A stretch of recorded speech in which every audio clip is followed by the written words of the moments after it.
So நேற்று கிளாஸ்ல என்ன இதோட கம்ப்ளீட் பண்ணணும்னு பார்த்தீங்கன்னா அதாவது ஹியூமன் ரைட்ஸ் கமிஷன் அப்படிங்கிறத பார்த்தோம் லாஸ்டா இல்லையா? So human rights commission.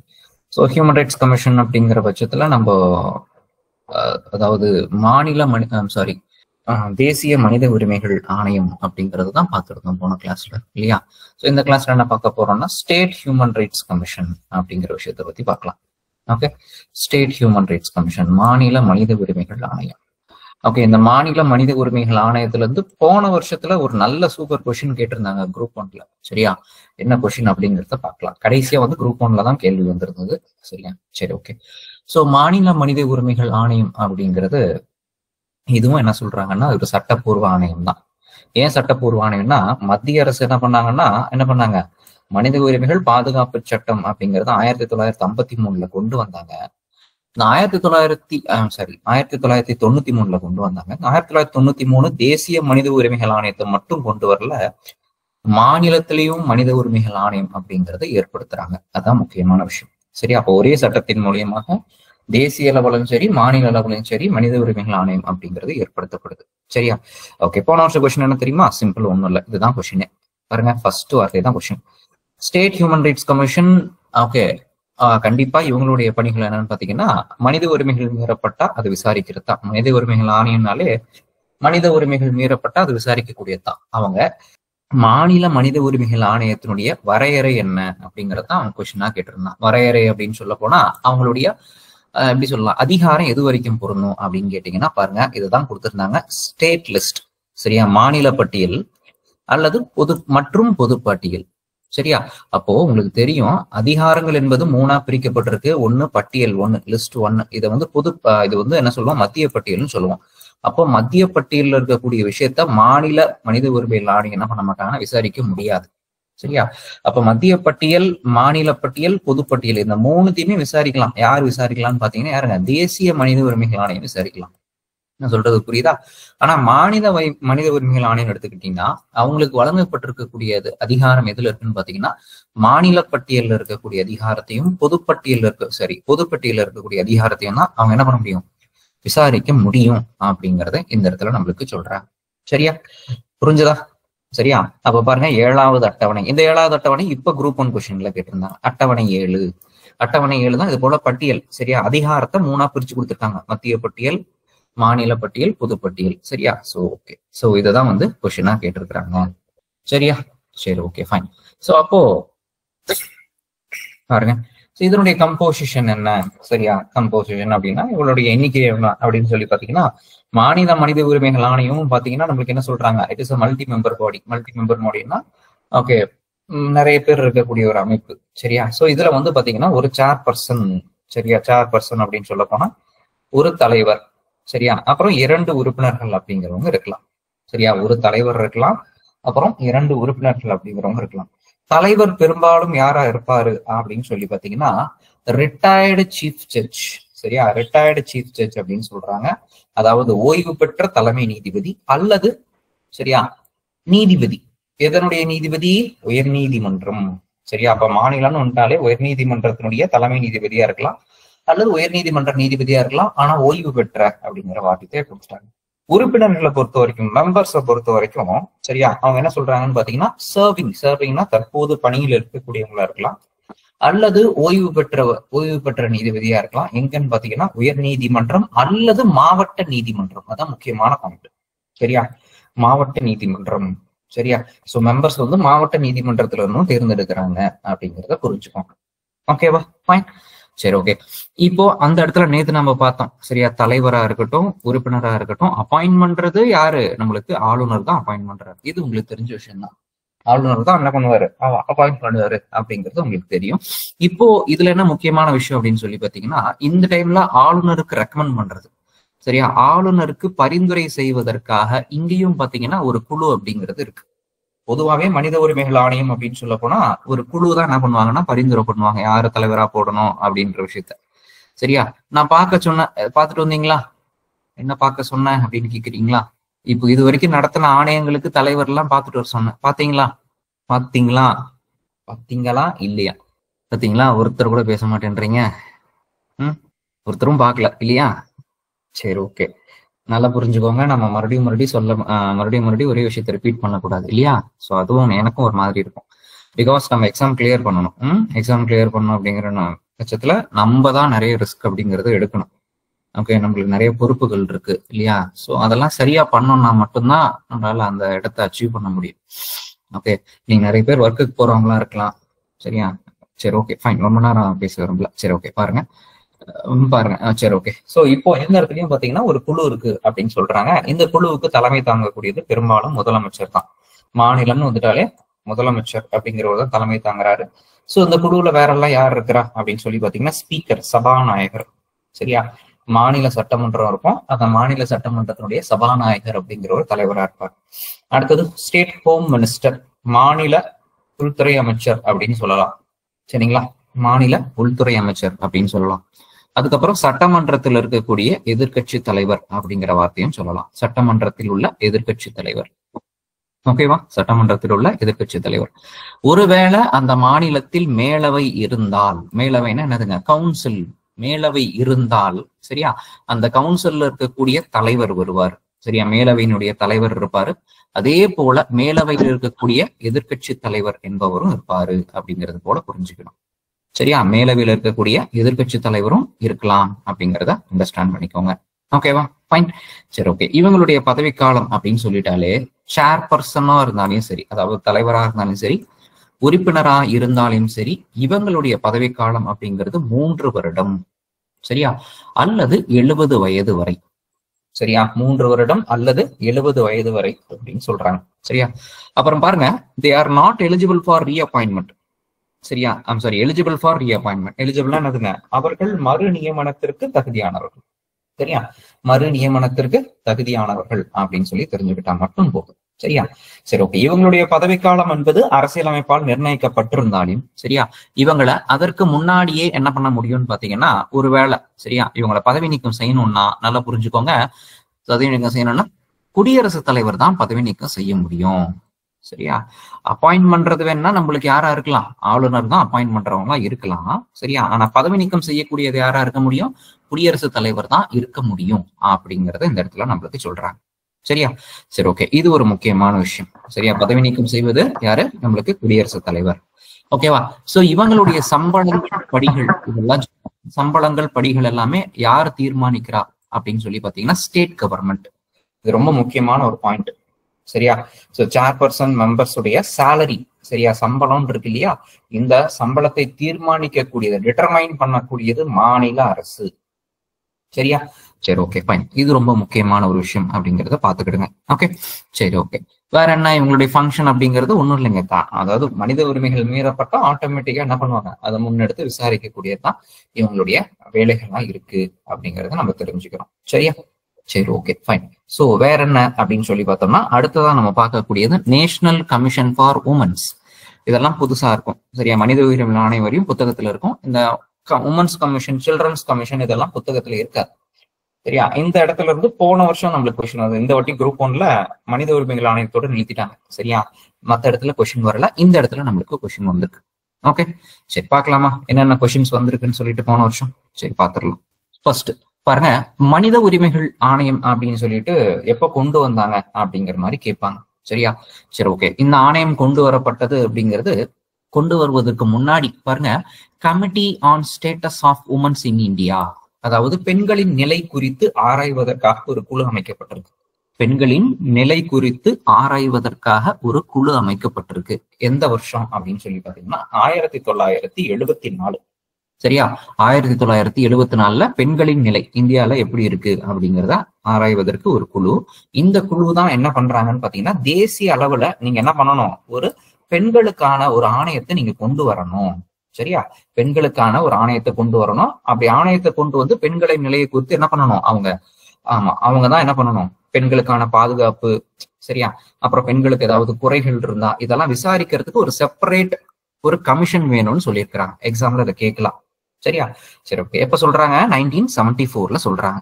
So இதன் அடிப்படையில நம்மளுக்கு தேசிய பெண்கள் ஆணையம் அப்படிங்கிறது 1992 என்ன பண்றாங்கன்னா உருவாக்குறாங்க.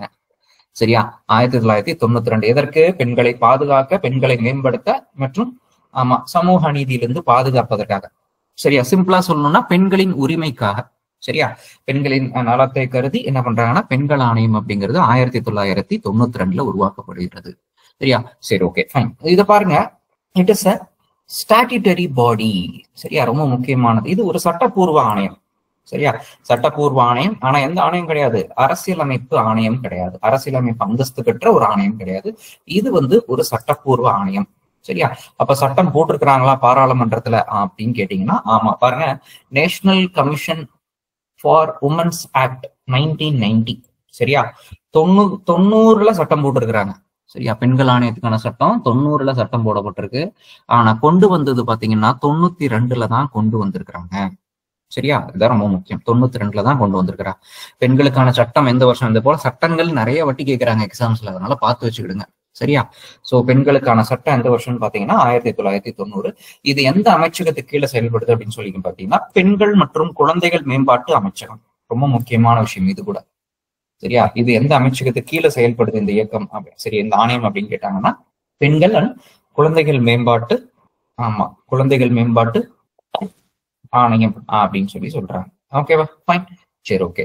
இதனுடைய கம்போசிஷன் எப்படி இருக்கு அப்படிங்கிறத பார்க்கலாம். சரியா, சரி, ஓகே. கம்போசிஷன் அப்படின்னா it is multi member body. Multi member body அப்படின்னா உங்களுக்கு தெரியும் இல்லையா? அப்ப பாருங்க என்ன சொல்றாங்கன்னா, ஒரு சேர்பர்சன் இருக்கிறாங்க, ஒரு தலைவர் இருக்கிறாங்க, ஒரு செக்ரட்டரி. சரியா, செக்ரட்டரினா செயலாளர், அப்புறம் 5 உறுப்பினர்கள் அப்படிங்கிறவங்க இருக்கிறாங்க. சரியா, சேர்பர்சன் ஒரு தலைவர் இருக்கிறாரு, அப்புறம் ஒரு செக்ரட்டரி இருக்கிறாரு, 5 உறுப்பினர்கள் இருக்கிறாங்க. 5 உறுப்பினர் அப்படிங்கிறவங்க இருக்கணும் அப்படின்னு சொல்லி சொல்றாங்க. சரியா, சரி, ஓகே, ஃபைன். சோ இதுல அவங்க முக்கியமா சொல்லக்கூடிய விஷயம் அப்படிங்கிறது அப்பாயின்மெண்ட்டை பத்தி மட்டும்தான் நம்ம தெரிஞ்சுக்க போறோம். சரியா, அப்பாயின்மெண்ட் அப்படிங்கிறது ரொம்ப ரொம்ப முக்கியம். பாருங்க என்ன சொல்றாங்கன்னா, இந்த எல்லா உறுப்பினர்களுமே அப்பாயின்ட் பண்றது யாரு அப்படின்னு சொல்லி பாத்தீங்கன்னா, இந்த இடத்துல அப்பாயின்மெண்ட்ன்ற பேச்சே கிடையாது, நியமனம் அப்படின்னு சொல்லிடலாம். நியமனம்னா என்ன தெரியுமா அர்த்தம்? நாமினேட்டட் அப்படின்னு அர்த்தம். சரியா, நாமினேட்டட். யாரால நியமனம் பண்ணப்படுகிறாங்க? சென்ட்ரல் கவர்மெண்ட், மத்திய அரசு. சரியா, அப்ப மத்திய அரசு தான் என்ன பண்றாங்க, எல்லா உறுப்பினர்களையுமே நியமனம் பண்றாங்க பெண்கள் ஆணையத்தை பொறுத்த வரைக்கும். இந்த இடத்துல ஆளுநருக்கோ குடியரசுத் தலைவருக்கோ என்ன கிடையாது, ஆமா, இந்த இடத்துல அதிகாரம் கிடையாது. வெறும் யார் பண்றா? மத்திய அரசு தான் பண்றாங்க. சரியா, அதே போல பாருங்க, சம்பளங்கள், படிகள். சரியா, இந்த சம்பளங்கள், படிகள் எல்லாமே மத்திய அரசு தான் என்ன பண்றாங்க, தீர்மானிக்கிறாங்க அப்படிங்கறத தெரிஞ்சுக்கணும். சரியா, சரி, ஓகே, ஃபைன். சோ இவங்களுடைய பதவிக்காலம் அப்படின்னு சொல்ல போனா 3 வருஷம்.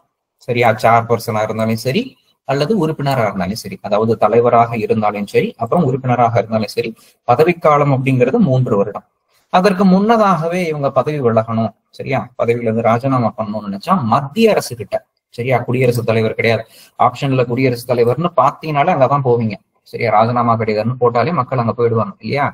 அப்படி போக வேண்டாம். எதுக்கு? பெண்கள் ஆணையத்துக்கு போக வேண்டாம், மத்திய அரசு அப்படிங்கிறத போட்டுக்கோங்க. சரியா, சரி, ஓகே, ஃபைன். சோ இதுதான் பேசிக்கா அவங்க சொல்லக்கூடிய விஷயம். 3 வருஷம். இந்த இடத்துல வயசை பத்தியோ சரியா அவங்க எதுவுமே கொடுக்காத விஷயத்த பத்தி நம்ம கவலைப்பட தேவையில்லை. இருக்கிறத மட்டும் படிச்சா போதுமானது. சரியா, சரி, ஓகே, ஃபைன். அடுத்ததா வேற என்ன ஆணையத்தை பத்தி பார்க்க போறோம் அப்படின்னு சொல்லி, இதெல்லாம் ஏன் சார் நடத்தவே இல்லையா, இதெல்லாம் சொல்ல தேவையில்லையான்னு கேட்டா தேவையே கிடையாதுங்க. மெயின்ஸ் எழுத போறோம் அப்படிங்கிற பட்சத்துல மட்டும்தான் நம்ம இதை ரொம்ப படிக்கிற மாதிரி இருக்கும். சரியா, அப்பதான் நம்ம அதையும் பாத்தீங்கன்னா ஃபங்க்ஷன்ஸ் அப்படிங்கிறது பேசிக்கா எழுதுற மாதிரி தான் இருக்கும். இதுல இருக்கிற மாதிரியே நம்ம எழுதணும்னு அவசியம் கிடையாது. சரியா, ஓகே, ஃபைன், புரிஞ்சுக்கோங்க. அடுத்ததா நம்ம பார்க்கக்கூடியது என்ன அப்படின்னு சொல்லி பாத்தீங்கன்னா, national commission for protection of child rights. சரியா, குழந்தைகளின் உரிமைகளை பாதுகாப்பதற்கான தேசிய ஆணையம்.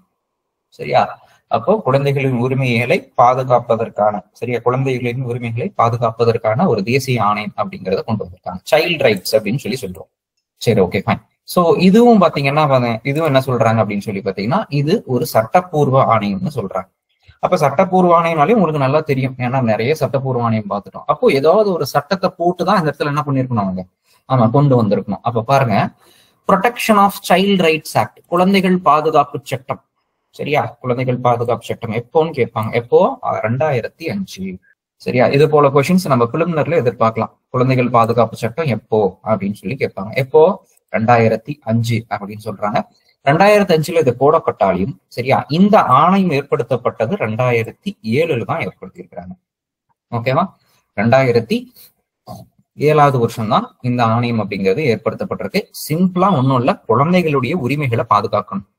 சரியா? எந்த விதமான சுரண்டலோ அல்லது குழந்தைகளுக்கு எதிரான வன்முறைகளோ இதில் எல்லாத்தையும் பாதுகாத்து குழந்தைகளை மேம்படுத்தணும் அப்படிங்கிற ஒரு நோக்கத்துக்காக இந்த அமைப்பு, இந்த ஆணையம் அப்படிங்கிறது ஏற்படுத்தப்பட்டிருக்கு அப்படின்னு சொல்றாங்க. சரியா? சரி, ஓகே. இது உங்களுக்கு எல்லாருக்குமே தெரியும். ஓகேவா?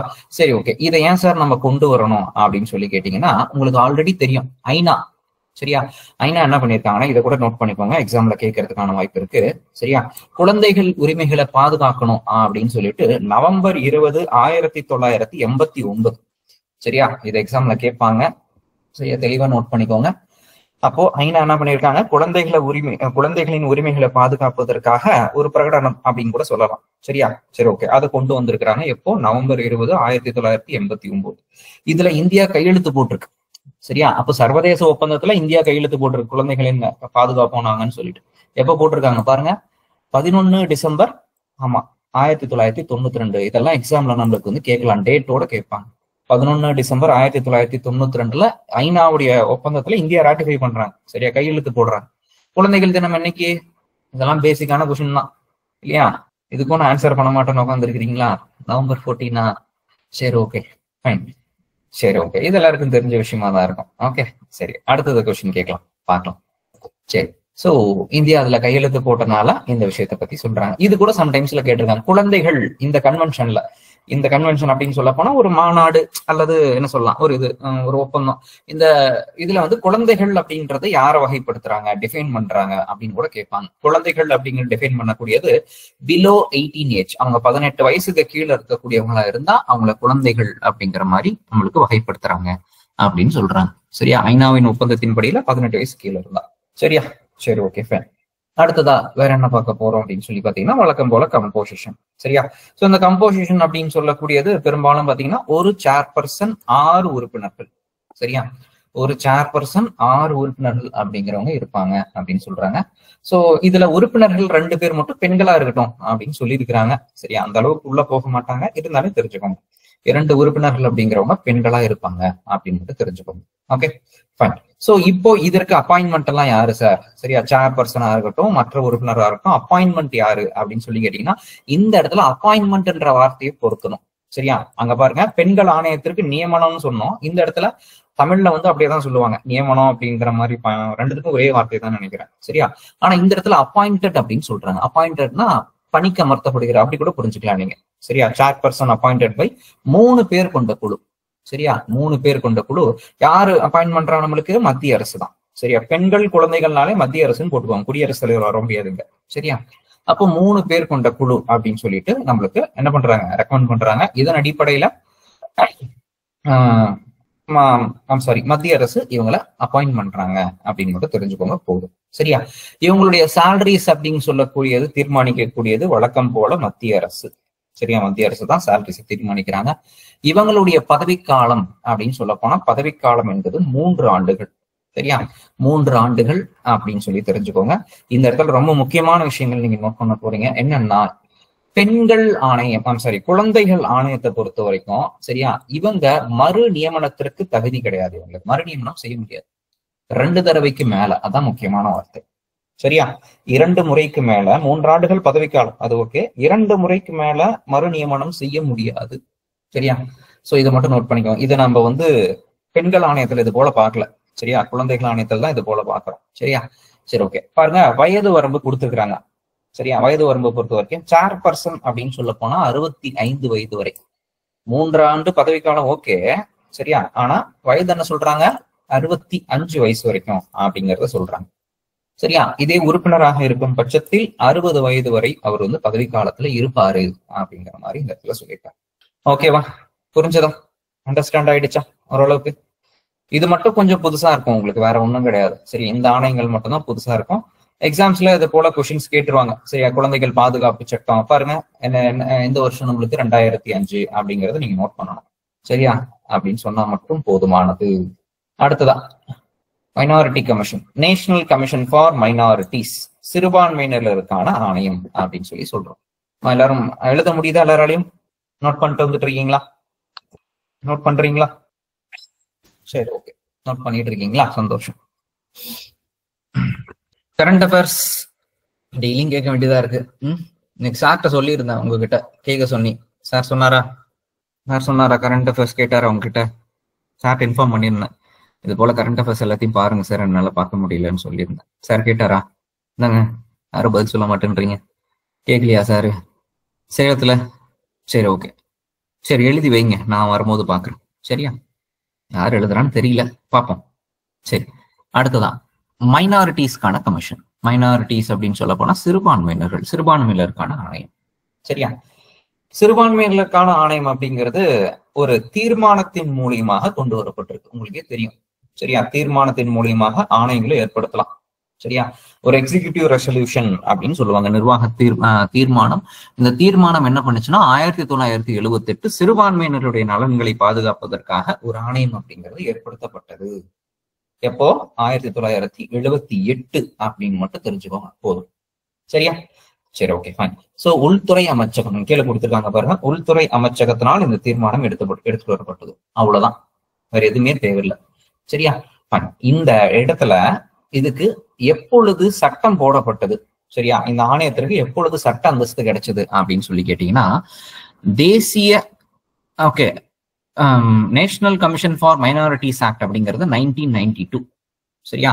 National commission for minorities act அப்படிங்கிறது 1992ல கொண்டு வராங்க அப்படிங்கிறது முக்கியம். 1992. சரியா? அண்ட் ரீநேம்டு பாருங்க. சரியா? இத பேர் மாத்திருக்காங்க. என்னன்னு ஆக்ட் அப்படிங்கிற பேரை மட்டும் எடுத்திருக்காங்க, வேற ஒண்ணும் இல்ல. நேஷனல் கமிஷன் ஃபார் மைனாரிட்டிஸ் அப்படின்னு சொல்லிட்டு 1993ஆம் ஆண்டு ஓகே இதை கொண்டு வராங்க. அவ்வளவுதான் விஷயம். சரியா? மைனாரிட்டிஸ் ஆக்ட் அப்படிங்கிறது கொண்டு ஓகே 1993 அப்படிங்கிற மாதிரி தெரிஞ்சுக்கலாம். சரியா? சரி ஓகே ஃபைன். சோ இதை பொறுத்த வரைக்கும் நீங்க பெருசா நீங்க எழுத தேவையில்ல. இதுல ரொம்ப முக்கியமான விஷயம் என்னன்னு பாத்தீங்கன்னா, இந்த சிறுபான்மையினர்களை பொறுத்த வரைக்கும் இந்த இடத்துல யாரெல்லாம் சிறுபான்மையினர்கள் அப்படின்னு சொல்லிட்டு இந்த இடத்துல நம்ம சொல்றோம்னு பாத்தீங்கன்னா, முஸ்லிம்ஸ், கிறிஸ்டியன்ஸ், சீக்கியர்கள், புத்திஸ்ட், அப்புறம் ஜொராஸ்ட்ரியன், இவங்கதான் பார்சின்னு சொல்லுவாங்க. சரியா? சோ 1993 பொறுத்த வரைக்கும் 5 மதங்கள் எக்ஸாம்ல கேட்கலாம். சரியா? எத்தனை மதங்கள் அப்படின்னு சொல்லி நம்மளுக்கு கேட்கலாம். எப்படி சொல்லுங்கன்னா 5 மதங்கள் அப்படிங்கிற மாதிரி சொல்லலாம் மைனாரிட்டிஸை பொறுத்த வரைக்கும். சரியா? இதுல ரொம்ப முக்கியமான விஷயம் என்னன்னு பாத்தீங்கன்னா, 2014 ஜெயினிசம், ஜெயின மதம் சொல்லுவாங்க இல்லையா, சமண மதம் சொல்லுவீங்க தமிழ்ல. இந்த சமண மதம் அப்படிங்கிறது இதுல புதிதாக சேர்க்கப்பட்டிருக்கு. அவ்வளவுதான் வித்தியாசம். அப்போ முஸ்லிம்ஸ், கிறிஸ்டியன்ஸ், சீக்கு, புத்திஸ்ட், அப்புறம் ஜொராஸ்ட்ரியன், பார்சின்னு சொல்லுவாங்க அவங்க. சரியா? சரி ஓகே ஃபைன். சோ இதுவும் பாத்தீங்கன்னா ஒரு மல்டி மெம்பர் பாடி ஃபங்க்ஷன் தான். ஒரு சேர்பர்சன், ஒரு தலைவர், ஒரு துணை தலைவர் அப்படிங்கிறவர் இருக்கிறாரு. 5 உறுப்பினர்கள் இருக்கிறாங்க. ஓகேவா? ஒரு தலைவர், ஒரு துணை தலைவர், அப்புறம் 5 உறுப்பினர்கள் அப்படிங்கிறவங்க இருக்கிறாங்க அப்படின்னு சொல்லி தெரிஞ்சுக்கோங்க போதும். சரியா? இந்த இடத்துல எல்லாருமே நியமனம் பண்ணப்படுறாங்க. அப்ப யாருக்கெல்லாம் நியமனம் பாத்தீங்கன்னா, பெண்களுக்கும் சிறுபான்மையினர்கள் மட்டும் தான் நியமனம். யார் நியமனம் பண்றா? மத்திய அரசு. சரியா? மத்திய அரசு தான் நியமனம் பண்றாங்க அப்படின்னு சொல்லி தெரிஞ்சுக்கிட்டா போதும். மத்திய அரசு நியமனம் பண்ணாலே அந்த இடத்துல தலைவரா இருக்கட்டும், சரியா, இது எல்லாமே பதவிக்காலம், சம்பளம், இது எல்லாமே யார் பார்த்துப்பா? மத்திய அரசே பார்த்துப்பாங்க. சரியா? சரி ஓகே. சோ எனிஹவ் இந்த இடத்துல என்ன சொல்றாங்கன்னு பாத்தீங்கன்னா, 3 வருஷம் பதவிக்காலம் அப்படிங்கறத மட்டும் சொல்றாங்க, போதுமானது, வேற எதுவுமே தேவையில்லை. சரியா? இந்த இடத்துல ரீஅப்பாயின்மெண்ட், மறுநியமனத்துக்கு தகுதியானவங்க எல்லாம் இல்லையா, இதை பத்தி எல்லாம் அவங்க எதுவுமே பேசல. சரியா? சரி ஓகே ஃபைன். அடுத்ததான் என்ன பார்க்க போறோம் அப்படின்னு சொல்லி பாத்தீங்கன்னா, சென்ட்ரல் இன்ஃபர்மேஷன் கமிஷன், மத்திய தகவல் ஆணையம் அப்படின்னு சொல்லி சொல்லுவாங்க. சரியா? மத்திய தகவல் பெறும் ஆணையம் அப்படின்னு சொல்லலாம். மத்திய தகவல் பெறும் ஆணையம் அப்படிங்கிற பட்சத்துல இந்த இடத்துல ரொம்ப முக்கியமான விஷயம், இது ஒரு சட்டப்பூர்வ ஆணையம். சரியா? சரியா? ஓகே, இது ஒரு சட்டப்பூர்வ ஆணையம். அதாவது ஒரு சட்டம் போட்டிருக்காங்க, ரைட் டு இன்ஃபர்மேஷன் ஆக்ட் அப்படின்றது உங்களுக்கு நல்லாவே தெரியும். ரைட் டு இன்ஃபர்மேஷன் ஆக்ட் என்னதுங்க? தகவல் அறியும் உரிமை சட்டம். சரியா? அப்போ என்னென்ன தகவல்களை நான் பெற முடியும் அப்படின்னு சொல்லி பாத்தீங்கன்னா, இதுதான் இந்த வருஷம் குரூப் 1 எக்ஸாம்ல கேட்டிருந்தாங்க. சரியா? அப்போ அரசு ஏதாவது ஒரு நலத்திட்ட உதவிகள் அல்லது அரசினுடைய செயல்பாடுகள் அப்படிங்கிறது மக்களுக்கு வெளிப்படைத்தன்மையாக இருக்கணும். ஓகே, இப்ப எடுத்துக்காட்டா மத்திய அரசு வந்து பாத்தீங்கன்னா ஏதோ ஒரு பட்ஜெட் போடுறாங்க அல்லது ஒரு நிதி ஒதுக்குறாங்க, அது முறையாக ஒரு விஷயத்துக்கு செயல்படப்படுதா அப்படின்னு சொல்லிட்டு பொதுமக்கள் தெரிஞ்சுக்கணும் அப்படின்றதுக்காக எந்த ஒரு தகவலையும் பொதுமக்களுக்கு வெளிப்படைத்தன்மையா இருக்கணும்ன்றதுக்காக இந்த தகவல் அறியும் உரிமை சட்டம் கொண்டு வரப்பட்டது. இப்ப நான் சொன்ன வார்த்தை தான் குரூப் 1 கொஸ்டின். கரெக்டா? எத்தனை பேர் வந்து எழுதுனீங்க அதை குரூப் 1ல? சிம்பிளா இவ்வளவுதான், அதை ஸ்டேட்மெண்டா கொடுத்தாங்க. நான் சொன்ன விஷயம் கரெக்டா? கரெக்டா? இவ்வளவுதான் கொஸ்டின், அதை ஸ்டேட்மெண்டா கொடுத்துருந்தாங்க. யார் எழுதுனீங்க? மோகனா தேவி. கரெக்டாமா? சரண்யா. கரெக்டா போட்டீங்களா அந்த கொஸ்டின்? அதை சொல்லுங்க முதல்ல, கரெக்டா போட்டீங்களா? கரெக்டா போட்டீங்களா? ஆமா, சரியா போட்டிருக்கீங்க. அவ்வளவுதான் விஷயம், பெருசா ஒண்ணும் கிடையாது. ஒரு ஆணையம்னா பேசிக்கா தெரிஞ்சுக்கணும். சரியா? சோ அதை மட்டும் தெரிஞ்சுக்கிட்டாலே போதுமானது. சரண்யா கரெக்டா போட்டிருக்காங்க, 2 பேருமே கரெக்டா போட்டீங்களா? சந்தோஷமா. சரியா? சோ தகவல் பெறும் ஆணையம் அப்படிங்கிறது வெளிப்படைத்தன்மை இருக்கணும். சரியா? வெளிப்படைத்தன்மைக்காகத்தான் இந்த தகவல் பெறும் ஆணையம் கொடுத்திருக்காங்க. நீங்க ஏதாவது ஒரு முக்கியமான விஷயத்த பத்தி தகவலை பெறணும்னு பண்ணிட்டீங்கன்னா ஒரு 10 ரூபாய்க்கு ஒரு டிடி எடுத்து என்ன பண்ணலாம், மத்திய தகவல் பெறும் ஆணையத்திற்கு இந்த வருஷம் இந்த துறைக்கு எவ்வளவு ஒதுக்குனீங்க, எவ்வளவு செலவாச்சு, இந்த செலவுல எந்தெந்த இடத்துல செலவு பண்ணிருக்கீங்க அப்படிங்கிற மாதிரி நீங்க கொஸ்டின்ஸ் கேட்கலாம். சரியா? இந்த கொஸ்டின்ஸ்க்கு அவங்க என்ன பண்ணுவாங்கன்னா எவ்வளவு செலவு பண்ணோம், என்னென்ன செயல்பாடுகள் அரசாங்கம் பண்ணியிருக்காங்க அப்படிங்கிற தகவலை 30 நாட்களுக்குள்ள, இதை எஸ்ஏ எக்ஸாம்ல கேட்டிருக்காங்க, தகவல் பெறும் ஆணையத்தின் மூலியமாக எத்தனை நாட்களுக்குள்ள தகவல் அளிக்கப்படும் அப்படின்னு சொல்லி பாத்தீங்கன்னா 30 நாட்களுக்குள்ள அந்த தகவலை நீங்க பெற முடியும். சரியா? சரி, ஓகே, ஃபைன். அவ்வளவுதான் விஷயம். சரியா? சோ இந்த தகவல் அறியும் உரிமை சட்டத்தின் மூலியமாக தகவல் பெறும் ஆணையம், மத்திய தகவல் ஆணையம் அப்படிங்கிறது 2005ஆம் ஆண்டு கொண்டு வரப்பட்டுச்சு. சரியா? இது மத்திய அரசுனால கொண்டு வரப்பட்டுச்சு அப்படிங்கிறதையும் சொல்லியிருக்காங்க. ஓகேவா? ஃபைன். சரி, ஓகே. இப்ப கம்போசிஷன் அப்படிங்கிறத பார்க்கலாம். கம்போசிஷன் என்னதுங்க? ஒண்ணும் இல்ல, ஒரு சீஃப் கமிஷனர் இருப்பார். அதாவது தலைமை தகவல் ஆணையர்னு சொல்லுவாங்க. சரியா? தலைமை தகவல் ஆணையர் அப்படின்னு சொல்லுவோம். உறுப்பினர்கள் எத்தனை பேர் இருக்கலாம் அப்படின்னு சொல்லி பாத்தீங்கன்னா நாட் மோர் தென் 10 கொடுக்குறாங்க. நாட் மோர் தென் 10 தெரியுமா அர்த்தம்? 10க்கும் மேல மற்ற உறுப்பினர்கள் இருக்கக்கூடாது. அப்போ ஒரு தலைவர் இருக்கலாம். சரியா? தலைவர்னு சொல்ல போனா எப்படி சொல்லலாம், தகவல் ஆணையர் இருக்கலாம். அப்புறம் 10 உறுப்பினர்கள் வரைக்கும் இருக்கலாம் அப்படிங்கறத இந்த இடத்துல நம்மளுக்கு சொல்றாங்க. 10க்கு மேல இருக்கக்கூடாது அப்படின்னு சொல்றாங்க. இவங்களை யார் அப்பாயிண்ட் பண்றாங்க அப்படின்னு சொல்லி பாத்தீங்கன்னா குடியரசுத் தலைவர். இந்த இடத்துல குடியரசுத் தலைவர் வந்துருவார். சரியா? ஓகே. இதுல அப்பாயிண்ட் பண்றதுக்கு ஒரு கமிட்டியே இருக்கு. சரியா? ரொம்ப முக்கியம் பாருங்க. பிரதமர் அதற்கு தலைவரா இருப்பார். அதுக்கப்புறம் எதிர்கட்சி தலைவர், லோக்சபாவின் எதிர்கட்சி தலைவர் இருப்பார். அப்புறம் கேபினட் அமைச்சர் ஒருத்தர் இருப்பார். அவ்வளவுதான். 3 பேர் தான் என்ன பண்றாங்கன்னு பாத்தீங்கன்னா அந்த உறுப்பினர்களை பரிந்துரை பண்ண போறாங்க. சரியா? பரிந்துரை பண்ண உறுப்பினர்களை குடியரசுத் தலைவர் பதவி பிரமாணம் செஞ்சு வச்சிருவார். அவ்வளவுதான். சரியா?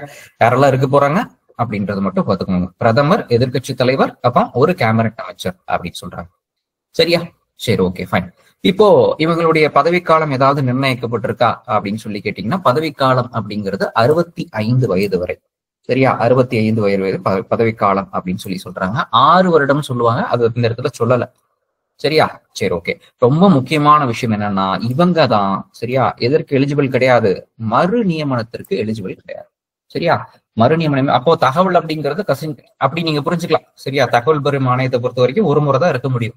தகவல் கசிஞ்சிரும் அப்படின்றதுக்காக மறுபடியும் என்ன பண்ண மாட்டாங்க, ஒரே ஆணையரை போட மாட்டாங்க அப்படிங்கிற மாதிரி நான் ஷார்ட்கட் மாதிரி சொல்றேன். சரியா? இது பேர் ஷார்ட்கட்டா சார் அப்படின்னு கேட்காதீங்க. ஓகே, எனக்கு தெரிஞ்சு சொல்லிட்டேன். சரியா? சரி, ஓகே. அப்போ தகவல் பெறும் ஆணையத்தை பொறுத்த வரைக்கும் மறு நியமனத்திற்கு தகுதி இல்லை அப்படின்னு மட்டும் தெரிஞ்சுக்கோங்க போதும். Okay, fine. சரி, ஓகே. சோ இவங்களுடைய பதவிக்காலம் பார்த்தோம். சரியா? இவங்களை பதவி நீக்கம் செய்யணும் அப்படின்னு சொல்ல போனா நம்மளுக்கு குடியரசுத் தலைவர் இவங்களை பதவி நீக்கம் செய்யலாம். அதாவது பதவிக்காலம் முடிவதற்கு முன்னதாகவே இவங்க பதவி நீக்கம் செய்யப்படலாம் அப்படின்னு மட்டும் தெரிஞ்சுக்கோங்க, போதுமானது. சரியா? ஓகே. அடுத்ததாக மாநில தகவல் அறியும் ஆணையம், ஸ்டேட் இன்ஃபர்மேஷன் கமிஷன் அப்படின்னு சொல்லுவாங்க. சோ மத்தியில மட்டும் தகவல் பெறும் ஆணையம் அப்படிங்கிறது கிடையாது, மாநிலத்துல இருக்கு, மாவட்ட அளவுலயும் இருக்கு நம்மளுக்கு. சரியா? அப்போ மறுபடியும் இதே வார்த்தையை தான் சொல்றாங்க. என்ன தெரியுமா சொல்றாங்க? அதே தகவல் அறியும் உரிமை சட்டம் 2005 தான். மத்திய அளவுல மட்டும் ஒரு ஆணையத்தை ஏற்படுத்தல, மாநில அளவுலயும் என்ன பண்ண சொல்லியிருக்காங்க, ஆணையத்தை ஏற்படுத்தியிருக்காங்க. சரியா? மாநில தகவல் அறியும் ஆணையம் அப்படிங்கிறது ஏற்படுத்தப்பட்டிருக்கு அப்படிங்கறத சொல்றாங்க. இந்த இடத்துல யார் அப்பாயின்ட் பண்றா அப்படிங்கறத மட்டும் தெரிஞ்சுக்கிட்டா போதும், நீங்க ஸ்பெஷலா வேற எதுவும் தெரிஞ்சுக்க வேண்டாம். சரியா? ஒரு மாநில தலைமை தகவல் ஆணையர், இங்கேயும் அதே 10 பேர் தான். 10 பேருக்கு மேல இருக்கக்கூடாது. அப்ப 10 பேருக்குள்ள எவ்வளவு பேர் வேணும்னா இருக்கலாம், அப்படிதான் நீங்க புரிஞ்சுக்கணும். 10 பேருக்கு மேல இருக்கக்கூடாது, 10 பேருக்கு உள்ள எவ்வளவு பேர் முன்னாடியும் இருக்கலாம் அப்படிங்கிற மாதிரி நீங்க தெரிஞ்சுக்கலாம். சரியா? சரி, ஓகே. அப்பாயின்ட் பண்றது யாரு? கவர்னர். சரியா? இந்த இடத்துல கொஞ்சம் கன்ஃபியூஸ் ஆகிற மாதிரி இருந்தா பாத்துக்கோங்க, எதுக்கெல்லாம் கவர்னர், எதுக்கெல்லாம் குடியரசுத் தலைவர். சரியா? கவர்னர் அப்பாயின்ட் பண்றாரு. கவர்னருக்கு பரிந்துரை கொடுப்பதற்காக முதலமைச்சர், அதே போல எதிர்கட்சி தலைவர், அதே போல ஒரு கேபினட் அமைச்சர். அவ்வளவுதான், முடிஞ்சு போச்சு. சரியா? அப்போ மத்திய ஆணையம் எப்படி இருந்ததோ அதே போலதான் மாநிலத்துல ஆணையம் அப்படிங்கிறது இருக்கு அப்படிங்கறத போல தெரிஞ்சுக்கலாம். சரியா? சரி, ஓகே, ஃபைன். சோ இவங்களுடைய பதவிக்காலம் ஏதாவது நிர்ணயிக்கப்பட்டிருக்கான்னு கேட்டீங்கன்னா இங்கேயும் 65. சரியா? எப்பொழுதுமே மத்தியில தான் 65 இருக்கும், மாநிலத்துல 62 தான் கொடுப்பாங்க. இது பொதுவா நம்ம பாத்துக்கிட்டு இருக்கக்கூடிய விஷயம். சரியா? ஆனா இந்த இடத்துல என்ன பண்றோம் அப்படின்னு சொல்லி பாத்தீங்கன்னா என்ன பண்றோம், ஆமா 65 அப்படிங்கிறது 2 பேருக்குமே, யாருக்கு, மத்தியில இருக்கவங்களுக்கு சரி மாநில இருக்கவங்களுக்கு சரி 65. சரியா? அப்படிங்கறதுதான் 2 பேருக்குமே புரிஞ்சுக்கோங்க. இவங்களும் நாட் எலிஜிபிள் ஃபார் ரீஅப்பாயின்மெண்ட், மறு நியமனம் பண்ண முடியாது இவங்களையும். சரியா? இவங்களையும் பண்ண முடியாது அப்படிங்கிறது போல தெரிஞ்சுக்கிட்டா போதுமானது. ஓகேவா? அண்டர்ஸ்டாண்ட் ஆச்சா? புரியுதா? அப்போ இவங்களை மறுபடியும் ரிமூவ் பண்ணணும்னா யார் சார் பண்ணுவான்னா, ரிமூவ் பண்றதும் கவர்னரே பண்ணிடலாம். சரியா? ரிமூவ் பண்றதும் ஆளுநரே பண்ணிடுவாரு அப்படிங்கிறது போல தெரிஞ்சுக்கிட்டா போதுமானது, வேற எதுவும் தேவையில்லை. ஓகே, சரி. அடுத்ததா சென்ட்ரல் விஜிலன்ஸ் கமிஷன். இது ரொம்ப முக்கியமானது. சரியா? சென்ட்ரல் விஜிலன்ஸ் கமிஷன், மத்திய ஊழல் தடுப்பு ஆணையம் அப்படின்னு சொல்லுவாங்க. ஒரு இடத்துல ஒரு பேர் சொல்றாங்க. சரியா? இப்படி புரிஞ்சுக்கலாம் சிம்பிளா, மத்திய ஊழல் தடுப்பு ஆணையம் அப்படிங்கிற மாதிரி புரிஞ்சுக்கலாம். ஓகே, மத்திய ஊழல் தடுப்பு ஆணையம் பாத்திரலாமா, என்னன்னு பாத்திரலாமா? ஓகே, குரூப் 4க்கு ஓரளவுக்கு தயாராயிட்டீங்களா? குரூப் 4 தேர்வுகளுக்கு ஓரளவுக்கு தயாராயிடுச்சா? மக்கள் எழுதுவீங்க இல்லையா? குரூப் 4 எழுதுறீங்களா இல்லையா? ஆமா, நேத்தே சொல்லியிருந்தீங்க ஒரு 4 பேர் தான் நினைக்கிறேன். கரெக்டா? 4 பேர் இருக்கிறீங்க குரூப் 4க்கு. தயாராயிடுச்சா? Rajiv Gandhi, yes sir. Going ஆனா சரண்யா மேடம், எப்போ, எங்க, இன்னும் ரொம்ப நாள் இருக்கா? சரி, பரவாயில்ல, மேக்சிமம் முடிச்சிருங்க இந்த மந்த் எண்ட்னா மண்டேவோட முடிச்சிருங்க. இருக்கிறது என்னவோ அதை மட்டும் ரிவிஷன் பண்ணுங்க போதும். அகெயின் என்ன சொல்றது, புதுசா எந்த விஷயத்தையும் படிக்க வேண்டாம். நீங்க படிச்சதை நல்லா எப்பவுமே ஒரு விஷயம் நல்லா புரிஞ்சுக்கோங்க, படிச்சதை தெளிவா படிச்சாலே பாஸ் பண்ணிடலாம் கடைசி நேரத்துல. அதுதான் உண்மை. நம்ம கிட்ட இருக்கக்கூடிய நோட்ஸ் இது நாள் வரைக்கும் என்ன படிச்சோமோ அதை திரும்ப படிச்சாலே போதும். ஓகே, நம்ம எக்ஸாம்ல போயிட்டு கொஸ்டின் தப்பு பண்ணாம இருந்தாலே பாஸ் பண்ணிடுவோம். கரெக்டா தான் நான் சொல்றது? கரெக்டா இருக்கலாம் மேபி. சரியா? ஏதோ என்னுடைய அனுபவத்தை சொல்றேன், உங்களுக்கு எப்படின்னு தெரியல, பார்ப்போம். ஓகே, பார்க்கலாம் எப்படின்னு பார்ப்போம், எப்படி பண்ணியிருக்கீங்கன்னு பார்க்கலாம். சரியா? பாலிட்டியை பொறுத்த வரைக்கும் எனக்கு ஒரு நம்பிக்கை, ஒருவேளை ஃபர்ஸ்ட்ல இருந்து கிளாஸ் அட்டன் பண்றவங்களா இருந்தா ஓகே, நம்ம எப்படி நெக்ஸ்ட் வீக்குள்ள மேக்ஸிமம் முடிக்க ட்ரை பண்ணலாம். நெக்ஸ்ட் வீக்குள்ள முடிக்கலாம் பாலிட்டி. ஸோ இதுல இருந்து ஒரு 15 கொஸ்டின்னா கண்டிப்பா நீங்க ஒரு 14 கொஸ்டின்ஸ் கிட்ட போட்டுடலாம் எனக்கு தெரிஞ்சு. ஏன்னா குரூப் 1லயே நம்மளுக்கு டைரக்டா புக்ல இருந்து தான் கொஸ்டின்ஸ் கேட்கறாங்க. சரியா? வெளியில இருந்து எங்கேயும் கேட்கல, இருக்கிற விஷயத்த ஸ்டேட்மெண்ட் ரீசனிங்கோட கேட்கறாங்க. அப்ப குரூப் 4க்கு அவ்வளவு ஸ்டேட்மெண்ட் எல்லாம் போக மாட்டாங்க, ஆக்ட் எந்த வருஷம் இதைத்தான் கேட்பாங்க இல்லையா? சரி, ஓகே, போடலாம்னு நினைக்கிறேன், பார்ப்போம் என்ன பண்றீங்க. சரி, சென்ட்ரல் விஜிலன்ஸ் கமிஷன், மத்திய ஊழல் தடுப்பு ஆணையம் அப்படின்னு சொல்றாங்க. அதாவது இந்த மத்திய ஊழல் தடுப்பு ஆணையம் அப்படிங்கிறத சரியா ரெக்கமெண்ட் பண்றது யாரு அப்படின்னு சொல்லி பாத்தீங்கன்னா சந்தானம் கமிட்டி. இதெல்லாம் உங்களுக்கு தெரியும். சரியா? அப்ப சந்தானம் கமிட்டி எதற்காக போடப்பட்டதுன்னா ஊழலை எப்படி தடுக்கலாம், சந்தான கமிட்டி அதுக்காக தான் போடுறாங்க. சரியா? ஊழல் தடுப்பதற்காக ஒரு ஆணையம் அப்படிங்கிறத ஏற்படுத்தணும் அப்படின்னு சொல்லிட்டு இவங்க சொல்றாங்க. சோ இவங்க சொன்னதன் அடிப்படையில பாத்தீங்கன்னா இது 1964 வருஷம். சரியா? 1964 வருஷம் சென்ட்ரல் விஜிலன்ஸ் கமிஷன் அப்படிங்கிற ஒரு ஆணையத்தை ஏற்படுத்துறாங்க. சரியா? சரி, ஓகே. இது ஆரம்பத்துல கொண்டு வரும்போது நல்லா புரிஞ்சுக்கோங்க, 64ல கொண்டு வரும்போது இது சட்டப்பூர்வ ஆணையமோ அல்லது அரசியலமைப்பு ஆணையமோ கிடையாது. அதான் ரொம்ப முக்கியமான விஷயம். ஆரம்பத்துல இது சட்டப்பூர்வ ஆணையமோ அல்லது அரசியலமைப்பை சார்ந்த ஆணையமோ கிடையாது. சரியா? இதுக்கு எப்பொழுது சட்டப்பூர்வ அந்தஸ்து கொடுக்கப்பட்டது இதான் கேட்க போறாங்க. சரியா? சோ சென்ட்ரல் விஜிலன்ஸ் கமிஷனர், மத்திய ஊழல் தடுப்பு ஆணைய சட்டம் 2003 அப்படிங்கிற ஒரு விஷயம் என்ன பண்ணுச்சு அப்படின்னு சொல்லி பாத்தீங்கன்னா என்ன பண்ணுச்சு, இதற்கு சட்ட அந்தஸ்து அப்படிங்கறத கொடுத்துச்சு. சரியா? சட்ட அந்தஸ்து அப்படிங்க சொல்லிட்டு கொடுத்துச்சு அப்படின்னு சொல்றாங்க. சோ இது மட்டும் தெரிஞ்சுக்கோங்க, போதுமானது. ஓகேவா? சரி, ஓகே, ஃபைன். சோ இவங்க என்ன பண்ணுவாங்க அப்படின்னு சொல்லி பார்த்து இதுல யாரெல்லாம் இருக்கிறாங்க, அவங்க என்ன பண்ணுவாங்க அப்படிங்கிறத பார்க்கலாம். சரியா? சிவிசி பொறுத்த வரைக்கும் it is a multi member body. Multi member பாடினா ஒன்றுக்கும் மேற்பட்ட உறுப்பினர்களை கொண்ட ஒரு அமைப்பு அப்படிங்கிற மாதிரி நம்ம சொல்லலாம். ஒரு தலைவர் இருப்பாங்க, அதாவது ஒரு தலைவர்னா ஒரு ஆணையர் இருப்பாரு, தலைமை ஆணையர் இருப்பாரு. அவரு கூட நாட் மோர் தென் 2 அப்படின்னு சொல்றாங்க. நாட் மோர் தென் 2னா 2க்கும் மேற்பட்ட ஆணையர்களுக்கு இருக்கக்கூடாது. சரியா? அப்ப மொத்தம் 3 பேர் இருக்கலாம்னு வச்சுக்கோங்களேன். சிம்பிளா அப்படி புரிஞ்சுக்கோங்க. ஒருத்தர் தலைவர், அப்புறம் மீதி 2 பேர் துணை ஆணையர்கள் அப்படிங்கிற மாதிரி புரிஞ்சுக்கலாம். சரியா? சரி, ஓகே, ஃபைன். இவங்களை அப்பாயிண்ட் பண்றது யாருன்னு பாத்தீங்கன்னா வழக்கம் போல பிரசிடென்ட் தான். ஆனா பிரசிடென்ட்டுக்கு பரிந்துரை கொடுப்பதற்காக 3 பேர் கொண்ட ஒரு குழு இருக்கு. சரியா? 3 பேர் கொண்ட ஒரு குழு இருக்கிறது நல்லா புரிஞ்சுக்கோங்க. யூனியன் ஹோம் மினிஸ்டர், உள்துறை அமைச்சர். சரியா? தகவல் அறிய ஆணையத்தை பொறுத்த வரைக்கும் நல்லா புரியுங்க. ஏன் தகவல் அறிய ஆணையத்தை பத்தி பேசுறேன்னு கேட்டீங்கன்னா தகவல் அறிய ஆணையத்துல இந்த இடத்துல கேபினட் அமைச்சர்னு கொடுத்திருப்பாங்க. சரியா? அப்போ பிரதமர் தான் தலைவர். சரியா? பிரதமருக்கு அப்புறம் எதிர்கட்சி தலைவர் இருப்பாரு. எதிர்கட்சி தலைவருக்கு அப்புறம் இந்த இடத்துல யார் இருக்கா? உள்துறை அமைச்சர் இருக்கிறார். சரியா? இதே தகவல் அறிவியல் ஆணையத்துல கேபினட் அமைச்சர் இருந்தார். அதுதான் முக்கியமான விஷயம். சரியா? சரி, ஓகே. இவங்களுடைய பதவி காலம் அப்படிங்கிறது 4 ஆண்டுகள். வேற யாருக்குமே 4 ஆண்டு இருக்காது, இவங்களுக்கு மட்டும்தான் 4 ஆண்டு இருக்கும் ஸ்பெஷலா. சரியா? 4 ஆண்டுகள் அல்லது 65 வயது வரை. சரியா? 4 ஆண்டுகள் அல்லது 65 வயது வரை இவங்களுடைய பதவி காலம். ஓகே. இவங்க எந்த இடத்திற்கும் மறுநியமனம் செய்ய முடியாது இவங்கள. சரியா? மத்திய அரசுலயும் சரி, மாநில அரசுல சரி, இவங்களுடைய பதவி காலம் முடிஞ்சதுக்கு அப்புறம் எந்த இடத்துலயும் என்ன பண்ண முடியாது, இவங்கள மறுநியமனம் அப்படிங்கிற விஷயத்திற்கு இவங்களுக்கு பொருந்தாது அப்படிங்கிற மாதிரி நீங்க புரிஞ்சுக்கணும். சரியா? ஃபைன். சரி, ஓகே. சோ இவங்களுடைய வேலை என்ன? சரியா? இவங்களுடைய பணி என்ன? சரியா? பணி பார்க்கறதுக்கு முன்னாடி இவங்களை பதவி நீக்கம் செய்வது குடியரசுத் தலைவர், அதுவும் தெரிஞ்சுக்கோங்க போதும். பதவி நீக்கம் செய்வதும் குடியரசுத் தலைவர் தான். இவங்களுடைய பணிகள் என்ன? யாரெல்லாம் ஊழல்ல ஈடுபடுறாங்களோ, யாரெல்லாம் ஊழல்ல ஈடுபடுறாங்க அப்படின்னு சொல்லக்கூடிய பட்சத்துல இந்த இடத்துல இப்படி சொல்லலாம், எப்படி சொல்லலாம்?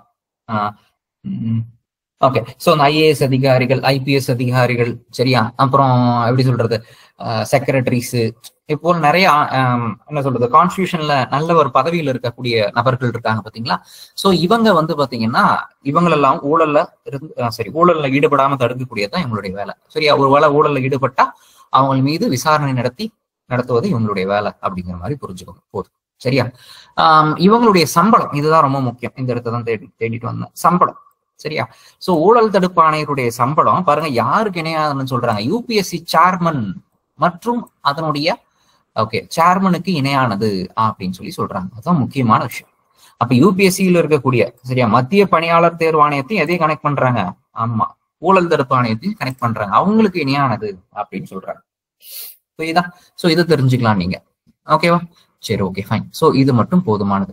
சரியா? இப்போ இதே சந்தானம் கூட என்ன பண்றாங்கன்னா, இப்ப ஊழல்ல ஈடுபடக்கூடியவங்களை என்ன சொல்றது, அதை பிடிக்கிற வேலையா இது பார்த்தாச்சு. சரியா? இவங்களை அரெஸ்ட் பண்ணணும், இவங்களை கைது பண்ணணும், அந்த விசாரணையை மேலும் அடுத்த கட்டத்துக்கு கொண்டு போகணும் அப்படின்ற பட்சத்துல சரி, ஓகே, ஐம் சாரி, அதை சொல்றதுக்கு முன்னாடி பாருங்க, ஐம் சாரி, இதை சொல்லிடுறேன். பிரிவென்ஷன் ஆஃப் கரப்ஷன் ஆக்ட், ஊழல் தடுப்பு சட்டம் எந்த வருஷம்னு கேட்பாங்க? 1988. சரியா?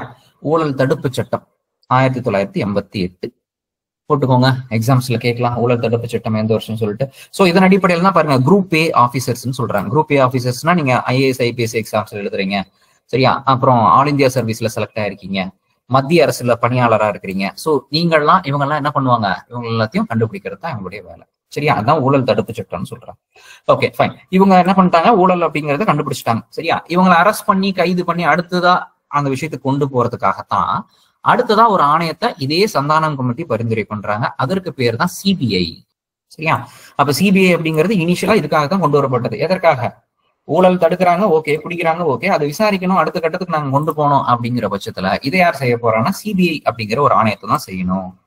சரியா? அப்ப CBI ஆணையம் அப்படிங்கிறத பரிந்துரை செஞ்சது யாருன்னு கேட்டீங்கன்னா இதுவும் சந்தானம் கமிட்டி தான்.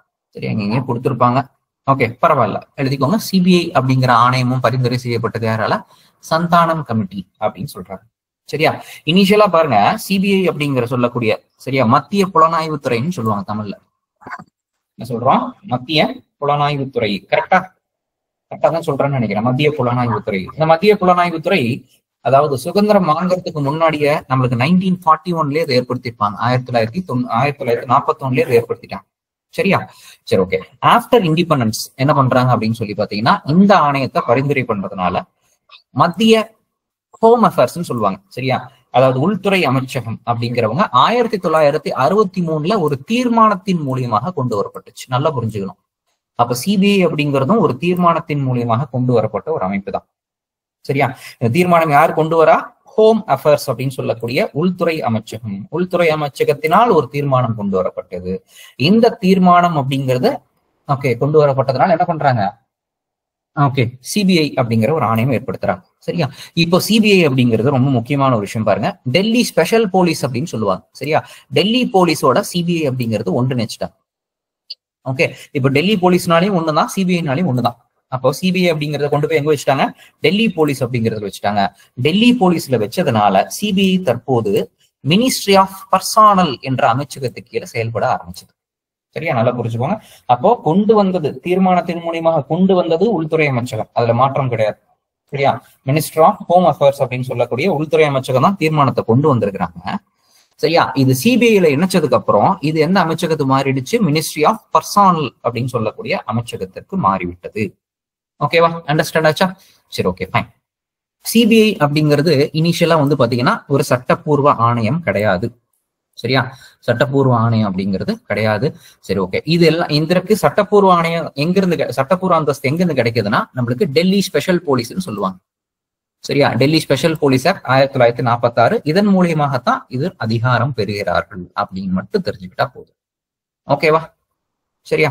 சோ ரொம்ப இன்டெப்தாலாம் போக வேண்டாம். ஓகே, இதற்கு தலைவர் யாரா இருப்பாங்களா அப்படின்னு சொல்லி கேட்டீங்கன்னா இதுக்கு எத்தனை சொல்லிட்டாங்க? ஒரே ஒரு டைரக்டர், சிபிஐ இயக்குனர் அப்படின்னு ஒருத்தர் இருப்பார். அவ்வளவுதான். இதை மட்டும் தெரிஞ்சுக்கோங்க போதும். சரியா? மத்தபடி இதுல டெல்லி ஸ்பெஷல் போலீஸ் ஆக்ட் கீழே வந்துட்டனால அவங்களே என்ன பண்ணிப்பாங்க அப்படின்னு சொல்லி பாத்தீங்கன்னா என்ன பண்ணுவாங்க? ஆமா, இதற்கான விஷயத்த பண்ணிடுவாங்க. சரியா? சரி, ஓகே, ஃபைன். சோ இதை மட்டும் தெரிஞ்சுக்கோங்க போதுமானது. ஓகே, சரி. அடுத்த ஆணையம் என்னன்னு பாத்துருவோமா? சரி, ஓகே. அடுத்த ஆணையங்களோட முடிச்சிடலாம். என்னன்னு பாருங்க. அடுத்த ஆணையம் லோக்பால் லோக் ஆயுக்தாவா? லோக்பால் லோக் ஆயுக்தா பாத்துருக்கிறோம். பார்த்தோமா பாக்கலையா? லோக்பால் லோக் ஆயுக்தா பார்த்தாச்சா? பார்க்கலன்னு நினைக்கிறேன் இல்லையா? No no no no. சரி, ஓகே. லோக்பால் லோக் ஆயுக்தால இருந்து குரூப் 1ல ஒரு கொஸ்டின். யாராவது சொல்ல முடியுமா என்ன கொஸ்டின்? குரூப் 1 அட்டன் பண்ண மாட்டாங்கன்னு சொல்லுங்க பார்க்கலாம். இதுல ஒரே கொஸ்டின், சிம்பிளா கேட்டாங்க, ரொம்ப சிம்பிள். அந்த பேரை மட்டும் டைம், ஆன்சர் மட்டும் டைப் பண்ணுங்க பார்க்கலாம். குரூப் 1 அட்டன் பண்ணவங்க லோக்பால் லோக் ஆயுக்தால். அவ்வளவுதான். சரண்யா கரெக்டா சொல்லிட்டாங்க. மகாராஷ்டிரா அப்படின்னு சொல்லிட்டாங்க. போதும், அவ்வளவுதான். சரியா? சரி, கொஸ்டின்ஸே அவ்வளவுதான் வரும். சரி, ஓகே, பாத்துக்கிடுங்க. லோக்பால் லோக் ஆயுக்தா அப்படின்னா என்னன்னு பார்க்கலாம். ஆக்சுவலா லோக்பால் லோக் ஆயுக்தா உங்களுக்கு நான் இதுல நடத்திடுறேன். ஐம் சாரி, நீதித்துறை அப்படின்னு வரும்போது அதுல நடத்திடுறேன். சரியா? ஏன்னா நீதித்துறை அப்படிங்கிறது செப்பரேட் டாபிக். சரியா? அதனால நாங்க விட்டுட்டேன். சரி, ஓகே, பார்க்கலாம். ஓகே, அடுத்ததான் நம்ம என்ன பார்க்க போறோம் அப்படின்னு சொல்லி பாத்தீங்கன்னா டிசாஸ்டர் இது மட்டும் பாத்திரலாம். தேசிய பேரிடர் மேலாண்மை ஆணையம் அப்படிங்கிறது மட்டும் பாத்திரலாம். ஓகே, ஜியோகிராஃபியில உங்களுக்கு நடத்தியிருப்பாங்க, இருந்தாலும் இப்ப பாத்துடலாம். தேசிய பேரிடர் மேலாண்மை ஆணையம் அப்படின்னு சொல்லுவாங்க. தேசிய பேரிடர் மேலாண்மை ஆணையம் அப்படிங்கிறது எப்போ ஏற்படுத்தப்பட்டது? இதற்கு முன்னாடி ஏதாவது அமைப்புகள் இருந்ததா அப்படின்னு சொல்லி கேட்டீங்கன்னா பாருங்க, ஒரு உயர்மட்ட குழு 1999 ஒரு உயர்மட்ட குழு அப்படிங்கிறது போடப்பட்டது. முதலாக பேரிடர் அப்படிங்கிற ஒரு விஷயத்த கையாள்வதற்காக. சரியா? இந்தியால பேரிடர் அப்படிங்கிற ஒரு விஷயத்த கையாள்வதற்காக 1999 உயர்மட்ட குழு அப்படிங்கிறது ஏற்படுத்தப்பட்டது. சரியா? அது அப்படியே வரிசை எழுதிட்டு வரணும். சரியா? சரி, ஓகே. இந்த மெயின்ஸ்ல கூட சம்டைம்ஸ்ல டிசாஸ்டர் மேனேஜ்மெண்ட் பத்தி கேட்டா கரெக்டா சொல்ல தெரியணும். சரியா? சரி, ஓகே, ஃபைன். சோ நம்மளுக்கு தெரியும் 2001 நம்மளுக்கு குஜராத்ல மிகப்பெரிய ஒரு நிலநடுக்கம் அப்படிங்கிறது ஏற்பட்டது இல்லையா? ஓகே, இந்த குஜராத்துடைய நிலநடுக்கத்துக்கு அப்புறம் தான் நம்மளுக்கு பேரிடரை கையாள்வதற்காக ஒரு குழு கண்டிப்பா வேணும் அப்படிங்கறத நம்மளுக்கு சொன்னாங்க. சரியா? அப்ப பேரிடர் வந்துச்சுன்னா எப்படி எல்லாம் கையாளணும்னு சொல்லிட்டு கண்டிப்பா ஒரு நம்ம கமிட்டி அப்பாயின்ட் பண்ணணும்னு சொல்லிட்டு நேஷனல் கமிட்டி, தேசிய குழு அப்படிங்கிறது 2001 சரியா, குஜராத் நிலநடுக்கத்திற்கு அப்புறம் ஏற்படுத்தப்பட்டது. சரியா? குஜராத் நிலநடுக்கம் வந்தது. சரியா? உங்களுக்கு தெரியும், ஜனவரி 26 அன்னைக்கு வந்திருக்குன்னு நினைக்கிறேன். கரெக்டா? ஜனவரி 26 அன்னைக்கு வந்திருக்கும். அந்த குஜராத் நிலநடுக்கத்துக்கு அப்புறம் தேசிய குழு அப்படின்னு சொல்லிட்டு என்ன பண்ணாங்க? ஆமா, இதை ஏற்படுத்தினாங்க. எனிஹவ் நம்மளுக்கு வந்து பாத்தீங்கன்னா இந்தியன் ஓஷன்ல, இந்திய பெருங்கடல்ல சுனாமி அப்படிங்கிறது 2004 வந்துச்சு. சரியா? இந்த சுனாமி அப்படிங்கிறது இந்தியாவில பெரிய ஒரு அழிவை ஏற்படுத்தியது அப்படின்றதுல எந்த விதமான மாற்றமும் கிடையாது. இந்த பெரிய அளவுக்கு அப்புறம் தான் இல்ல, பேரிடர் அப்படிங்கிறது ரொம்ப முக்கியமான ஒரு விஷயம். அப்ப பேரிடர் வருவதற்கு முன்னாடி என்னென்ன விஷயங்கள், நடவடிக்கைகளை எடுக்கணும், பேரிடர் வந்ததுக்கு அப்புறம் என்னென்ன நடவடிக்கைகள் எடுக்கணும்னு சொல்லிட்டு ஒரு செப்பரேட்டா ஒரு ஆணையத்தை ஏற்படுத்தணும்ன்ற ஒரு முக்கியத்துவம் ஏற்படுகிறது. அந்த முக்கியத்துவம் அடிப்படையில பேரிடர் மேலாண்மை சட்டம் அப்படின்னு சொல்லிட்டு 2005 கொண்டு வராங்க. சரியா? 2005 பேரிடர் மேலாண்மை சட்டம். இந்த பேரிடர் மேலாண்மை சட்டம் தான் என்ன பண்ணுச்சுன்னு பாத்தீங்கன்னா தேசிய பேரிடர் மேலாண்மை ஆணையம் அப்படிங்கிறது ஏற்படுத்தப்பட்டுச்சு. அதே 2005 வருஷத்துல தேசிய பேரிடர் மேலாண்மை ஆணையம். ஓகேவா? ஃபைன். சோ தேசிய பேரிடர் மேலாண்மை ஆணையம் ஆரம்பிக்கப்பட்டது அப்படின்னு சொல்லி தெரிஞ்சுக்கோங்க. இது போதும். ஓகேவா? ஃபைன். இதுல பாருங்க, இந்த தேசிய பேரிடர் மேலாண்மை ஆணையத்தை பொறுத்த வரைக்கும் சேர்பர்சன் அப்படின்னு ஒருத்தர் இருப்பாரு. சரியா? உறுப்பினர்கள் அப்படிங்கிறவங்க 9 பேர் வரைக்கும் இருக்கலாம். 9 பேருக்கு மேல போகக்கூடாது. எத்தனை பேர் வரைக்கலாம்? 9 பேர். ஃபர்ஸ்ட் டைமா 9 பேர் அப்படின்னு பாக்குறோம். கரெக்டா? 9 பேர் அப்படின்னு சொல்லி பாக்குறோம். 9 பேர் அப்படி வரைக்கும் இருக்கலாம் அப்படின்னு சொல்லி மட்டும் போட்டுக்கோங்க. எப்பொழுதுமே இதற்கு தலைவரா யார் இருப்பா? கண்டிப்பா யார் இருப்பா? பிரதமர் தான் இருப்பார். பிரதமர் எக்ஸ் அஃபீஷியோ சேர்பர்சன். அதான் முக்கியமான ஒரு விஷயம். சரியா? எக்ஸ் அபிஷியல் சேர்பர்சனா இருக்கும். பிரதமர் தான் பேரிடர் மேலாண்மை ஆணையத்திற்கு தலைவரா இருப்பாரு. இதுல இருக்கக்கூடிய உறுப்பினர்கள் ரொம்ப முக்கியமானது. இதுல இருக்கக்கூடிய உறுப்பினர்களை யார் அப்பாயிண்ட் பண்றா, யார் தேர்ந்தெடுக்கிறான்னா பிரதமரே தேர்ந்தெடுக்கிறார் அந்த 9 பேரை. சரியா, அந்த 9 பேரை பிரதமரே தேர்ந்தெடுத்துக்கிறாங்க அப்படின்னு சொல்றாங்க. அந்த 9 பேர்ல இருந்து ஒருத்தர் துணை தலைவரா ஆயிடுறாரு. அவ்வளவுதான் விஷயம். சரியா, 9 பேர்ல இருந்து ஒருத்தர் துணைத் தலைவர். அப்ப தலைவர் பிரதமர் 9 பேரை தேர்ந்தெடுக்கிறாரு. அந்த 9 பேர்ல இருந்து ஒருத்தர் துணைத் தலைவர். இந்த துணைத் தலைவருக்கு யாருக்கு நிகரான அந்தஸ்து? கேபினெட் அமைச்சருக்கு நிகரான அந்தஸ்து. சரியா, அந்த துணைத் தலைவருக்கு யாருக்கு நிகரான அந்தஸ்து? கேபினெட் அமைச்சருக்கு நிகரான அந்தஸ்து. உறுப்பினர்களுக்கு பாருங்க எந்த அந்தஸ்துன்னு சொல்லிட்டு, உறுப்பினருக்கு எந்த அந்தஸ்து? ஆமா, ரொம்ப முக்கியம். சரியா, ஒரு மாநில அமைச்சர், ஸ்டேட் மினிஸ்டர் அப்படின்னு சொல்லுவாங்க. சரியா, ஸ்டேட் மினிஸ்டர்னு சொல்றாங்க. இந்த ஸ்டேட் மினிஸ்டருக்கான அந்தஸ்து அப்படிங்கிறது வழங்கப்படுது. ரொம்ப முக்கியம். உறுப்பினருக்கு மினிஸ்டர் ஆஃப் ஸ்டேட் அப்படிங்கிற அந்தஸ்து வழங்கப்படுது. ஓகேவா, புரிஞ்சதா எல்லாருக்கும்? Okay, fine. சரி, இவங்க எந்த அமைச்சகத்துக்கு கீழே செயல்படுறாங்கன்னா ஹோம் அஃபேர்ஸ், உள்துறை அமைச்சகத்துக்கு கீழே செயல்படுவாங்க. அவ்வளவுதான்.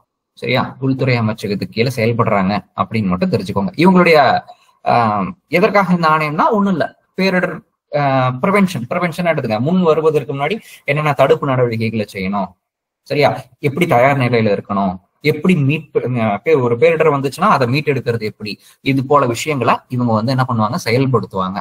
சரியா, இவங்க செயல்படுத்துவாங்க. அவ்வளவுதான், வேற எதுவுமே கிடையாது.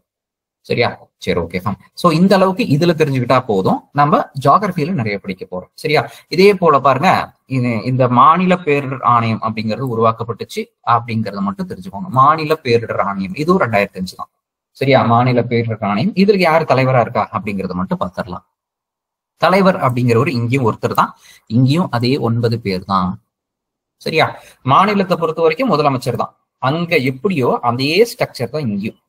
சரியா, அங்க எப்படியோ அதே ஒரு ஸ்ட்ரக்சர் அப்படிங்கிறது தான் இங்கேயும்.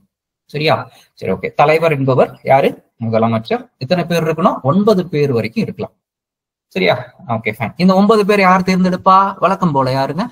ஆமா, முதலமைச்சர் தான் என்ன பண்றாரு? தேர்ந்தெடுக்கிறாரு. சரியா, முதலமைச்சர் தான் தேர்ந்தெடுக்கிறாரு அப்படின்னு சொல்லி போட்டுக்கோங்க. சரியா, சரி, ஓகே, ஃபைன். இந்த இடத்துல அமைச்சருக்கு என்ன கேபினட் அமைச்சர் நிகரான அந்தஸ்து அதெல்லாம் சொல்லப்படல. சரியா, அது 9 பேர்ல இருந்து ஒரு துணைத் தலைவரை தேர்ந்தெடுப்பாங்க. அவ்வளவுதான். ஓகே, முடிஞ்சு போச்சு. சரியா, இவங்க மாநிலத்துல எப்படி எல்லாம் பேரிடர் மீட்கலாம், இதெல்லாம் ஆபத்தான பகுதி அப்படிங்கிறதுக்கு போல இந்த இடத்துல பார்ப்பாங்க. அவ்வளவுதான். சரியா, இதே விஷயம்தான், அதே பேரிடர் மேலாண்மை சட்டம். சரியா, 3 அடுக்கு மொத்தம், மத்தியில, மாநிலத்துல, அப்புறம் மாவட்டத்துல. சரியா, ரொம்ப முக்கியமானது பாத்துக்கோங்க. மாவட்ட அளவிலான பேரிடர் மேலாண்மை ஆணையம். இந்த மாவட்ட அளவிலான பேரிடர் மேலாண்மை ஆணையத்திற்கு ஒரு தலைவர். எத்தனை உறுப்பினர் இருக்காங்க பாருங்க, 7க்கு மேல இருக்கக்கூடாது. 7ன்னு சொல்லிட்டாங்க. அங்கெல்லாம் 9ன்னு கொடுத்துட்டு இங்க 7ன்னு கொடுத்துட்டாங்க. 7 பேருக்கு மேல இருக்கக்கூடாது அப்படின்னு கூட சொல்றாங்க. சரியா, சரி, ஓகே, ஃபைன். அப்போ மாவட்டத்தை பொறுத்த வரைக்கும் தலைவர் யாரா இருப்பா? ஹெட் யாரா இருப்பா? கண்டிப்பா யாரா இருப்பா? கலெக்டர் தான் இருப்பாங்க. சரியா, கலெக்டர்னு சொல்லுவோம் சம்டைம்ஸ்ல. சரியா, அல்லது டிஸ்ட்ரிக்ட் மேஜிஸ்ட்ரேட்னு சொல்லலாம். டிஸ்ட்ரிக்ட் மேஜிஸ்ட்ரேட்டும் கலெக்டர் தான். சரியா, அல்லது டெபுட்டி கமிஷனர் அப்படின்னு சொல்லுவாங்க. எல்லாமே அவருடைய பேர் தான், வெவ்வேறு பேர்ல சொல்லப்படுவாங்க அவர் கலெக்டரை பொறுத்த வரைக்கும். சரியா, அவர் தான் இதற்கு தலைவரா இருப்பார். புரிஞ்சதா? ஓகே, சரி, ஓகே. இதுல இருக்கக்கூடிய உறுப்பினர்கள்ல அவங்களே தேர்ந்தெடுத்துக்கிறாங்க. அவ்வளவுதான், வேற எதுவுமே கிடையாது. இதுல இருக்கக்கூடிய உறுப்பினர்களை அவங்களே தேர்ந்தெடுத்துக்கிறாங்க அப்படின்னு சொல்லி சிம்பிளா தெரிஞ்சுக்கிட்டா போதும். சரியா, சரி, ஓகே, ஃபைன். சோ இதுதான் பேரிடர் மேலாண்மை ஆணையம் அப்படின்னு சொல்லக்கூடியது. 3 அடுக்கு அந்த கட்டம். பார் கவுன்சில் ஆஃப் இந்தியா எல்லாம் நம்மளுக்கு தேவையில்லை, சிலபஸ்ல அதெல்லாம் நம்மளுக்கு வரல. சரியா, சரி, ஓகே. இதோட நம்மளுக்கு என்ன முடிஞ்சிச்சு அப்படின்னு சொல்லி பாத்தீங்கன்னா, என்ன முடிஞ்சிச்சு? ஆமா, கான்ஸ்டிடியூஷனல் பாடிஸ் அண்ட் நான் கான்ஸ்டிடியூஷனல் பாடிஸ் அப்படிங்கறத மொத்தமா கம்ப்ளீட் பண்ணிட்டோம். புரியுதா? ஓகே, இந்த டீலிமிட்டேஷன் கமிஷன் மட்டும் ஓகே நடத்தலாமா அப்படிங்கறத பார்த்துட்டு நான் அதுக்கப்புறம் உங்களுக்கு நடத்துறேன். ஓகேவா? ஃபைன். ஓகே, டீலிமிட்டேஷன் கமிஷன் மட்டும், ஏன்னா இப்ப தற்போது டீலிமிட்டேஷன் பண்ண போறாங்க இல்லையா? சோ அதனால இதை நடத்தணுமா அப்படின்றத மட்டும் செக் பண்ணிட்டு அடுத்த கிளாஸ்ல நடத்துறேன். இதோட கான்ஸ்டிடியூஷனல் பாடிஸ் நான் கான்ஸ்டிடியூஷனல் பாடிஸ் ஓவர். ஓகே, மற்றபடி கோஆபரேட்டிவ் சொசைட்டிஸ் இதெல்லாம் கிடையாது. அபிஷியல் லாங்குவேஜ் எல்லாம் அடுத்த கிளாஸ்ல பார்ப்போம். சரியா, புரிஞ்சதா மக்களே? எவ்ரி ஒன், நாங்க எதுவும் சொல்ல மாட்டேங்கிறீங்க? டிஓ டிஓ டிஓ டிஓ நீங்க சொல்லுங்க. ஒருத்தர் கூட மெசேஜ் டைப் பண்ணவே மாட்டேன்றீங்க. ஒருவேளை போனை தூரத்துல வச்சுட்டு கம்ஃபர்டபுளா உட்காந்துட்டீங்கன்னு நினைக்கிறேன் இல்லையா? போன் கை கெட்டாம இருக்கலாம். சரி, ஓகே, இருக்கலாம். சரி, ஓகே. ஏதாவது டவுட் இருக்கா? சரி, ஓகே, யாரும் டைப் பண்ணாதீங்க, விட்டுருங்க. ஓகே, ஏதாவது டவுட் இருக்கா? Any one? ஒருத்தருக்குமே டவுட் இல்லையா? அவ்வளவு கிளியரா இருந்ததா? டீலிமிட்டேஷன் சார் நாளைக்கு சொல்றேன் சார். நான் அதை பார்த்துட்டு சொல்றேன். கொஞ்சம் அதுல விஷயம் இருக்கு, நான் பார்த்துட்டு நான் சொல்றேன். டீலிமிட்டேஷன் பார்ப்போம், நாளைக்கு பார்ப்போம்.